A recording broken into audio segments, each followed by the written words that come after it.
In today's prospecting world, we've got more options to hit our targets from different angles than ever before. We all know our classic channels like the phone and email, and now we've also got social selling via messages and voice notes on LinkedIn. We even have video platforms like Vidyard to try and engage prospects from a totally different perspective. That said, what hasn't changed is that cold calling is still king of the outbound prospecting channels. On a cold call, you can actually catch someone live, uncover their objections, diffuse tension, and discover if there's actually an opportunity to get them to open up to a meeting.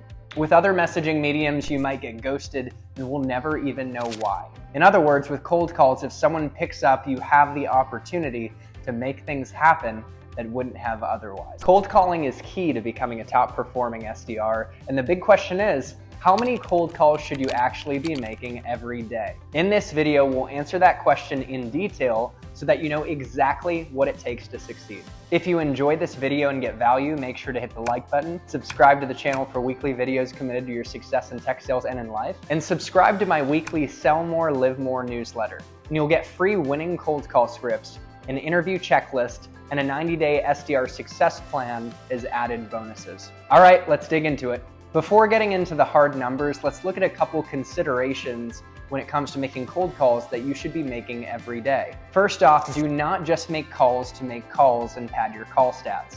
That's a vanity metric that helps no one. And we also need to assume that you have moderately good data available to you through tools like Seamless AI, Apollo.io, ZimInfo, and other B2B contact databases so that you know you're calling real up-to-date numbers. If you don't have good data and have the wrong number, it's a waste of time, and that's something you'd have to solve organizationally. It's a given that even when using the best B2B contact databases, you will get inaccurate phone numbers at times. That's okay, that's just a part of the game. Before picking up any phone, you need to be making sure that you're calling the right people at the right company at the right times. Calling the janitor at the wrong company does no one any good, and it actually costs the company money since your time has dollars tied to it. You've got a salary and an hourly rate, and you actually miss out on dollars you could be getting if you called the right people at the right accounts and moved the needle on your KPIs. Before picking up the phone, you've got to know your ICP. Ideal customer profile. That's the type of company you are best positioned to help that has the financial health to actually buy your solution. And you got to know your buyer personas, including decision makers, influencers and middle management, and end users impacted by your technology. And finally, you need to learn how to frame the problems and opportunities in their world based on what you learn in case studies from your manager and how they approach messaging, corporate trainings, and how the top performing peers at your organization approach their messaging. And timing of your messaging is important too. Although there's no silver bullet, try calling prospects early in the morning or in the later afternoons before and after they get into the brunt of their daily work. And always have a reason for calling. Don't just pick up the phone without putting any thought in your cold call flow and without having a problem, a case study, a reference to a recent compelling event at the company or something that happened in their industry, and an open-ended question to lead with that can open up an actual dialogue. One way to open a cold call and foster an actual discussion is to say something like this. I talk with many other customers like you, and with the recent GDPR security regulation, they've been scrambling to become compliant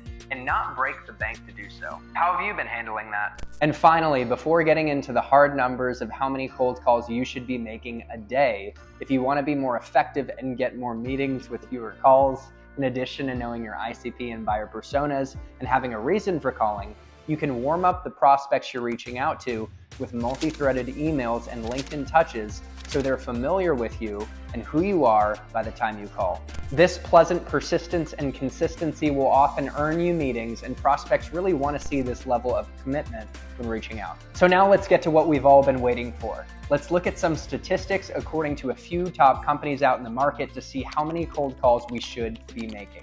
The Bridge Group, an inside sales development consultancy, published a 2023 sales development report stating that the median number of phone calls, excluding other outbound touches via email and LinkedIn, was 40 for top SDRs. According to an SDR manager at Outreach, a top sales engagement platform, our reps make 60 calls a day with a 6% connection rate, and they talk to 3.6 qualified prospects each day and schedule a meeting with 24% of them. This should give us a little less than a meeting a day, 0.8 meetings a day to be exact. With an 83% hold rate, meaning the prospects actually show up to the meeting, about 17 meetings will run, and 84% of those will convert to sales accepted leads or pipeline opportunities, which will get the SDRs to quota. According to Clenty, another sales engagement platform, salespeople need to make as many as 8 cold call attempts on average to reach a single prospect. That's just to get them to pick up the phone. You really do need patience, perseverance, and persistence. According to Clenty, a study found that sales reps in B2B tech should average at least 60 calls per day as a benchmark to improve the chances of booking meetings. Finally, on the higher end, I read an article where Zoom Info said that their SDRs were making 75 calls a day. Now, although it looks like 40 to 60 calls a day is standard, you will have metrics at your own respective company, and I would argue that a good benchmark to set for yourself is that you should push for more calls than your expected KPIs at your company. Perception with your management is everything, and going above and beyond looks good optically and is a way to differentiate from your peers. Everyone loves Charlie Hustle, especially in the entry-level SDR role. Remember that effort and volume is the #1 thing in your control to generate more opportunities. It's simple math. More calls means more pickups, means more conversations, which means more chances to convert to meetings, and more meetings means more opportunities, which means more deals. It's a numbers game, and eventually the law of averages kicks in. Especially when you're starting out, the fastest way to learn is through doing. The more calls you make, the faster you'll become more confident, and the more quickly you'll learn to be effective in conversations so you don't have to make as many calls. I'll admit firsthand that making a bunch of cold calls can suck, but it's a part of the sacrifice you make early in your sales career to do less of it as you move up the chain. And there's good news, you can make cold calling suck less by gamifying it with peers while also keeping yourself accountable with an external motivation. My buddy at a software company called QuickBase created a group with his peers called the Dial High Club, which they used to motivate themselves to make way more calls than expected. And sure enough, they became top performers and they all got promoted to AE. Some things that they did to keep things fun in the group was celebrating wins with a target emoji and sharing a sad emoji when they got hung up on. They also put money on the line to up the stakes. For example, when they said they would make 100+ dials on a given day, having money at risk motivated them to follow through on what they said they would do. Well, that's all I got. I hope this video motivated you to smile and dial your way to becoming a top AE. I'm an AE myself and I still make cold calls all the time, and it's a differentiator. Cold calling will serve you in entrepreneurship when you're trying to raise funds to start your business or even to get your book published. Don't underestimate the impact of this lifelong skill. Want more free resources to help you become an unstoppable cold caller? Then sign up for my Sell More, Live More newsletter and you'll get free winning cold call scripts and mindset tips that I use myself. You'll also get free access to an SDR interview checklist, and a 90-day SDR success plan is added bonuses. The newsletter will also keep you up to date on the launch of my Tech Sales Accelerator course, which will help you land an SDR role at a company you love and set yourself up to get promoted quickly. I'm super excited about it, so check out the newsletter linked in the description of this video.